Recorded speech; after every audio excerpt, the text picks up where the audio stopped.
P Chittaranjan എം.എൽ.എയുടെ നേതൃത്വത്തിൽ മാരാക്കുളം തെക്ക് പഞ്ചായത്ത് സ്വദേശിനി മേരി സെബാസ്റ്റ്യന് വീടെന്ന സ്വപ്നം സാക്ഷാത്കാരമായി. വീടിന്റെ താക്കോൽദാനം ഫിഷറീസ് സാംസ്കാരിക വകുപ്പ് മന്ത്രി സജി ചെറിയാൻ നിർവഹിച്ചു. ഇതിന്റെ വികസനം വളരെ ശ്രദ്ധയോടുകൂടി മുന്നോട്ട് കൊണ്ടുപോകുന്നതോടൊപ്പം നാട്ടിലെ ജനങ്ങളുടെ സാമൂഹികവും സാമ്പത്തികവുമായ നിലവാരം മെച്ചപ്പെടുത്താൻ ജനപ്രതിനിധികൾക്ക് ഉത്തരവാദിത്വമുണ്ട് എന്ന് കേരളത്തിലെ മറ്റ് ജനപ്രതിനിധികൾക്ക് മാതൃകയായി പ്രവർത്തിക്കുന്ന നിങ്ങളുടെ എം.എൽ.എ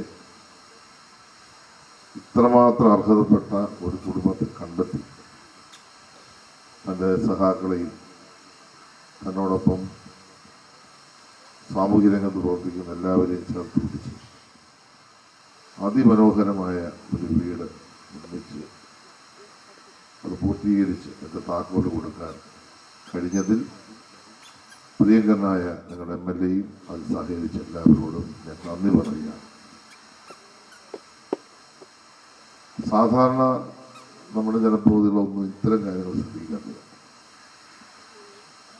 സർക്കാരിൻ്റെ ഫണ്ട് മേടിച്ച് കുറച്ച് വികസനം നടത്തി, ബോർഡ് വെച്ച് നോട്ടീസ് അടിച്ച് പ്രചരണം നടത്തി. അതാണ് പൊതുപ്രവർത്തനം എന്നാണ് ചിലരുടെയൊക്കെ ധാരണ. അതല്ല, സർക്കാരിൻ്റെ ഫണ്ട് മേടിക്കണം, നാട്ടിൽ വികസനം നടത്തണം എന്നുള്ളതൊക്കെ ഉള്ളപ്പോൾ തന്നെ വിജയിപ്പിച്ചു വിട്ട് നാട്ടിലെ ജനങ്ങൾ അങ്ങനെ ജീവിക്കുന്നു എന്ന് തിരക്കാൻ ഉത്തരവാദിത്വം ജനപ്രതിനിധികളുണ്ട്. പിണറായി വിജയൻ ഗവൺമെന്റ് ആദ്യം അധികാരത്തിൽ വരുമ്പോൾ 2016 ഭവന നിർമ്മാണം കേരളത്തിൽ സമ്പൂർണ്ണമാക്കണമെന്ന് ചെയ്തു.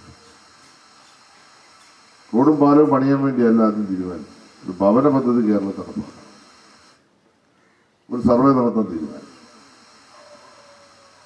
ഏതാണ്ട് നമ്മുടെ കേരളത്തിൽ 6 ലക്ഷത്തോളം ആളുകൾക്ക് ഭവനമില്ല, വാസയോഗ്യമായി വീട്. അതുവരെ നമ്മൾ അങ്ങനെ ശ്രദ്ധിച്ചിരുന്നില്ല. നമ്മൾ വീട് കൊടുക്കും, ഏതെങ്കിലും പദ്ധതിയിൽ 10,000, 25,000, 50,000, 1 ലക്ഷം, 2 ലക്ഷം വീട് കൊടുക്കും. അത് തറ കെട്ടിയെന്നിരിക്കും, കട്ടറ വെച്ചെന്നിരിക്കും, ഓടിട്ടെന്നിരിക്കും, അത് ഇടിഞ്ഞ് വീണെന്നിരിക്കും. അത് പിന്നെ ആരും ശ്രദ്ധിക്കാതെ. പക്ഷെ വളരെ ജനാധിപത്യപരമായി ജനപ്രതിനിധികളും തദ്ദേശഭരണ സ്ഥാപനങ്ങളും എം.എൽ.എമാരും സാമൂഹ്യ രംഗത്ത് എല്ലാവരും ശ്രദ്ധിച്ച ഒരു പദ്ധതിയാണ് ലൈഫ് മിഷൻ. മാരാരിക്കുളം തെക്ക് പഞ്ചായത്ത് 1-ാം വാർഡിൽ വട്ടത്തിൽ വീട്ടിൽ മേരി സെബാസ്റ്റ്യനും മകൻ സെബിനും ഇനി അടച്ചുറപ്പുള്ള മനോഹരമായ വീട്ടിൽ തലചായ്ക്കാം. ഇവരുടെ ചിരകാല സ്വപ്നത്തിന് സാക്ഷാത്കാരമേകിയത് പി ചിത്തരഞ്ജൻ എം.എൽ.എ ആണ്. എം.എൽ.എയുടെ പ്രത്യേക ഭവന പദ്ധതി പ്രകാരം സുഹൃത്തുക്കളുടെ സഹകരണത്തോടെയാണ് 8 മാസത്തിനുള്ളിൽ വീട് നിർമ്മാണം പൂർത്തീകരിച്ചത്. 2 മുറി, അടുക്കള, ഹാൾ, പൂമുഖം, വീടിനുള്ളിൽ ശുചിമുറി സൗകര്യത്തോടെ 9 ലക്ഷത്തിലേറെ രൂപ വിനിയോഗിച്ചാണ് നിർമ്മാണം. എം.എൽ.എയുടെ പ്രത്യേക ഭവന പദ്ധതി പ്രകാരം നിർമ്മിച്ചു നൽകിയ 4ാമത്തെ വീടാണിത്.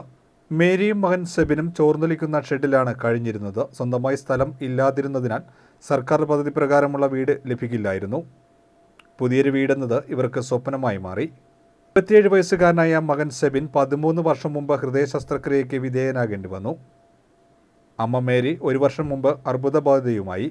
ഈ കുടുംബത്തിൻ്റെ ജീവിത ദുരിതം മനസ്സിലാക്കിയ പഞ്ചായത്ത് അംഗം ഷാനുപ്രിയയും CPM Valavanad local committee secretary VD അംബുജാഷനും ലോക്കൽ കമ്മിറ്റി അംഗം KB ബിനുവും കൂടിയാണ് എം.എൽ.എയോട് വിവരങ്ങൾ ധരിപ്പിച്ചത്. പിന്നീട് തുടർ നടപടികളെല്ലാം വേഗത്തിലാക്കി.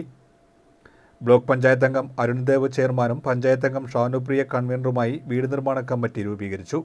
ജനുവരിയിൽ ഫാദർ സ്റ്റീഫൻ ജെ പുന്നയ്ക്കൽ വീടിന് തറക്കല്ലിട്ടു. അമ്മയുടെയും മകൻ്റെയും കൈകളിലേക്ക് സ്വപ്ന വീടിൻ്റെ താക്കോൽ മന്ത്രി സജി ചെറിയാൻ കൈമാറുമ്പോൾ പ്രദേശവാസികളും ജനപ്രതിനിധികളുമൊക്കെ സാക്ഷികളായി. ചടങ്ങിൽ പഞ്ചായത്ത് പ്രസിഡന്റ് PP സംഗീത അധ്യക്ഷയായി. Father Stephen J Punnakkal, P Chittaranjan MLA, KB Binu എന്നിവർ സംസാരിച്ചു. ജില്ലാ panchayat president KG Rajeshwari, card bank president KR Bhagirathan, urban bank president R Jayasimhan, panchayat vice president TP Shaji, CPM area secretary P Raghunath, Valavanad local committee secretary VD Ambujakshan, നിർമ്മാണ committee chairman Arun Dev, convener Shanupriya എന്നിവർ നേതൃത്വം നൽകി.